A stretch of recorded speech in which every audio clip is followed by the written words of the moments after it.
આમોદ શહેરના વાટા વિસ્તારમાં ગટરનું ગંદુ પાણી જાહેરમાં છેલ્લા 3 મહિનાથી વહી રહ્યું છે, જેને લઈને આ વિસ્તારના લોકો ત્રાહિમામ પોકારી ઉઠ્યા છે। એટલું જ નહીં પણ વોર્ડ નંબર 1, 2 અને 5 ના વિસ્તારોમાં પણ ગટરો ઉભરાતા સ્થાનિક રહીશો રોષે ભરાયા છે। ભરૂચના આમોદ શહેરના વાટા વિસ્તારમાં નગરપાલિકાની બેદરકારીના કારણે ગટરનું ગંદુ પાણી છેલ્લા 3 મહિનાથી રસ્તા પર વહેતા સ્થાનિક રહીશો ભારે પરેશાનીનો સામનો કરી રહ્યા છે। વોર્ડ નંબર 1, 2 અને 5 ના વિસ્તારોમાં ગટર 1 કિલોમીટર સુધી ઉભરાઈ રહી છે, જેના કારણે સમગ્ર વિસ્તારમાં દુર્ગંધ અને ગંદકીનું સામ્રાજ્ય છવાઈ ગયું છે। આ પરિસ્થિતિને કારણે મચ્છરોના ઉપદ્રવમાં વધારો થયો છે અને લોકોમાં વિવિધ બીમારીઓ ફેલાવાનો ભય ઉભો થયો છે। બાળકોને શાળા જવા માટે ગંદકીમાંથી પસાર થવું પડે છે, જ્યારે જૈન દેરાસર, મસ્જિદ, મંદિર અને કોર્ટ તરફ જતો મુખ્ય માર્ગ પણ ગટરના પાણીથી પ્રભાવિત થયો છે। મહત્વની બાબત એ છે કે આ માર્ગ 5 થી 6 ગામોને જોડતો મુખ્ય માર્ગ છે, છતાં તંત્ર દ્વારા સમસ્યાના નિરાકરણ માટે કોઈ અસરકારક પગલાં લેવામાં આવ્યા ન હોવાના આક્ષેપ કરવામાં આવ્યા છે। અયુબભાઈ હેમતભાઈ મહિરા, શું સમસ્યા છે અહીંયા? અમારી સમસ્યા એ છે કે અમારા રસ્તો મેન રસ્તો છે, આ મેન રસ્તાની અંદર 60 ગામની પબ્લિક જાય આવે છે। સ્કૂલને જવા માટે અમારા બાળકો બહારના ગામડાને પબ્લિકના બાળકો ત્યાં રસ્તે રહીને જાય છે। હવે ગંદકીનો સામ્રાજ્ય જેટલું બધું છે કે આખા આમોદની અંદર, વાટાની અંદર ગંદકી એટલી છે। બીજું કે આ બધી ગટર ઉભરેલી છે, અમારા અહીંયા આગળ કોઈ આવતા જ નથી ગટરો સાફ કરવા માટે। આ વાંદરાનો બી માર એટલો છે, ચોરીનો ઉપદ્રવ બી એટલો છે કે લાઇટની બી સુવિધાઓ નથી, વાયરિંગની સુવિધાઓ નથી, કોઈ પાણીની સુવિધાઓ નથી। પાણી છોડે તરત ગટર લાઈન ઉપડી જાય। આ વખતે કતન જાતની અમારે તકલીફ છે, અમારા આખા ભડિયાના બાળકો બધા બીમાર છે। હવે આની આ સમસ્યા અમારે કોને કેવી? 2-3 મહિનાથી અમે આ ફરિયાદ આપીએ પણ કોઈ અમારું ઓપ્શન લેવા તૈયાર નથી। હવે આના માટે કોઈ બી પક્ષનો કર્મચારી કે કોઈ બી મત લેવા આ ફરિયામાં આવતા ના। रुखसाना सादिक भट्टी। રૂક્ષાનાબેન, શું સમસ્યા હતી અહીંયા આગળ? કેટલા સમયથી આવી સમસ્યા? આ 2-3 મહિનાથી આવીને આવી ગટરો ઉભરાય છે, કોઈ જોવાય નહીં આવતું ને કઈ નહીં। પાણી બી નહીં છોડતા, ધીરું ધીરું છોડે તોય આટલી ગટરો ઉભરાય છે। પાણી નહીં, આ ગટરો છોકરા જાય બધા બીમાર, ઘરે ઘર બીમાર છે, છોકરા બીમાર, મોટા બીમાર।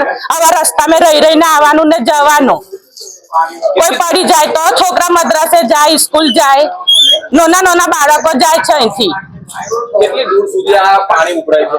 1 કિલોમીટર વરી ચકલાથી લઈને ભાઈ મુજસા દાદા દરગાહ સુધી આવીને ગટરો ઉભા, કોઈ જોવાય નહીં આવતું। કેટલી ફરિયાદો આલે તોય કરવા બી નહીં આવતા સબ।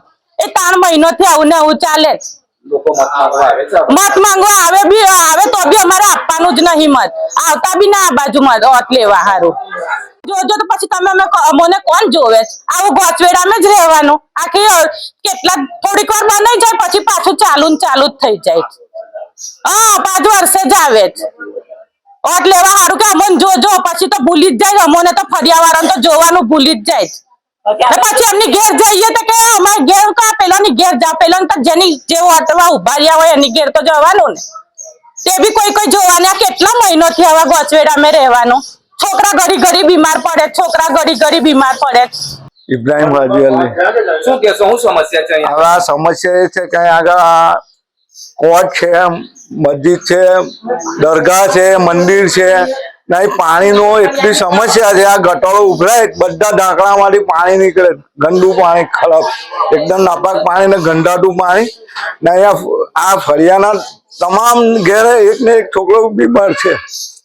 કેટલા સમયથી આ સમસ્યા છે? આ 2-2.5 મહિના થઈ ગયા। રમજાન પહેલાનું આ ચાલે। રમજાનમાં રજૂઆત કરી કે આ સાફ કરો, પણ કોઈ સાફ કરવા આવતું નથી ને। દરરોજ સવારમાં પાણી ઉભરાય, 6 વાગ્યાનું પાણી ચાલુ થઈ જાય, 10-11 વાગ્યા સુધી પાણી ગટરો ને ઉભરાયેલું છે। કોઈ આવતું નથી ને કોઈ કહેવા આવતું નથી ને। હવે એ લોકો વોટ લેવા આવે ના, આ બાજુ કોઈ બી આવે ના। અહીંયા છેલ્લા 3 મહિનાથી આ ફળિયા આ ઇલાકો ફર્યું નહીં, આખા ઇલાકામાં આ પ્રમાણેની પોઝિશન છે। 12 માસ, હવે તો 12 માસ કે તો ચાલે, કેમ કે અહીંયા વારંવાર ફરિયાદ કરવા છતાંય કોઈ કામ થતું નથી। બીજું કે જયારે મત હોય ત્યારે એ લોકો આવે છે, અમારી બની જોજો।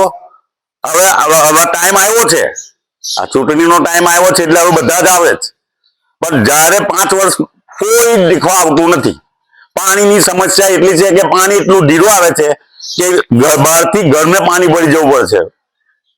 અને આ પાણી આટલું ધીરું આવવા છતાં આ ગટરો આટલી ઉભરાય છે ને કોઈ જાતની સમસ્યાનો ઉકેલ આવતો નથી વારંવાર કહેવાથી। હવે આ લોકોને શું કેવું?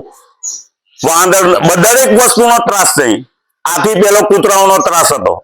કઈ બાળકોને કૂતરા કરડેલા છે અને આપણી રેફરલ હોસ્પિટલમાં એનો રેકોર્ડ છે કે ભાઈ કઈ દાખલ થયેલા છે. તે બી કોઈ ત્યાર પછી કોઈ મને પૂછવા આવ્યું નહીં કે ભાઈ શું થયું કે હું નહીં, ને હજુ બી કોઈ આવતું જ નથી. આટલી સમસ્યા હોવા છતાં કોઈ આવતું નથી.